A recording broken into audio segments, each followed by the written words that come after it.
আসসালামু আলাইকুম, সবাইকে আমন্ত্রণ জানিয়ে আজকের ভিডিও শুরু করছি। আমার আজকের রেসিপি কচুরমুখী দিয়ে মাছের ঝোল রান্না। প্রথমেই কচুরমুখীগুলো সেদ্ধ করে ছুলে নিয়েছি। এবার অন্য একটা কড়াইতে ভালোভাবে তেল গরম করে নিয়ে এর মধ্যে পেঁয়াজ বাটা দিয়ে দিয়েছি। আর আমি কিন্তু এখানে সরিষার তেল ব্যবহার করেছি। এরপরেই দিয়ে দিয়েছি মরিচ বাটা।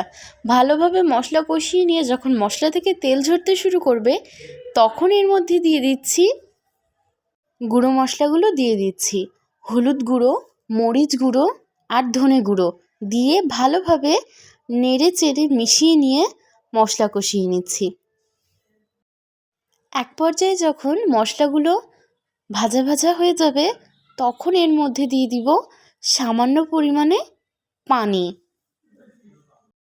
পানি দিয়ে ভালোভাবে নেড়ে চেড়ে মশলার সাথে মিশিয়ে নিচ্ছি।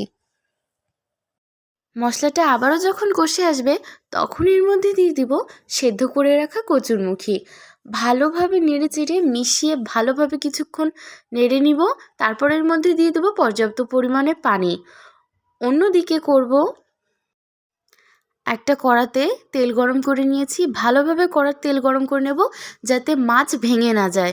তেল গরম হয়ে আসলে মাছের পিসগুলো দিয়ে ভালোভাবে এপিট ওপিট নেড়ে চেড়ে গোল্ডেন কালার করে ভেজে নিচ্ছি।